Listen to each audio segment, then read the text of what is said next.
Assalamu alaikum, hurmatly jamaat, uşul koylar videoga tartip çıkarıp berебиz. Birinci ölçütte adresni aytaylı, Belogovskiy sag завод. Belogovskiy sentrinden эле sag zavodga 2 kilometrдей. Sag zavod da mescitin janында. Yani şunday olan koylar.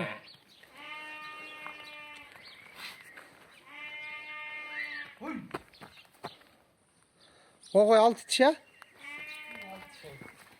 O kozulu koy buna koy. Koz erkek. Kozulu koy. Boyu dele büyük. 90'a yakın.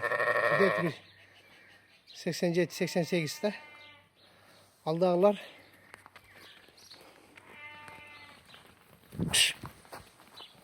O çette turgan 2 tiş bul.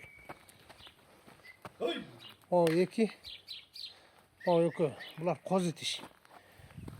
Bir önü, bir ikisinin boyu 84-85, kulağı 20 plus. Arkasınınkı 90'a yakın boyu. Bak çoğun koydular canı turgan. O bir boyu 90'a yakın koz tiş burada. O artta, en artta turan kulağı 22.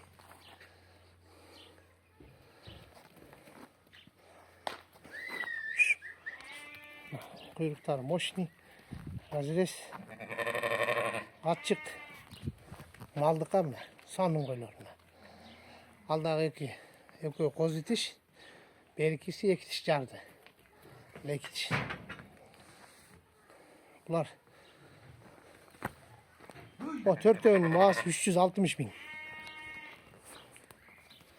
360 bin. Jolmonuna, tiyak yağına süleşi yolları var.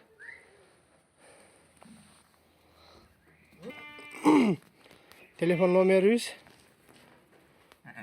0707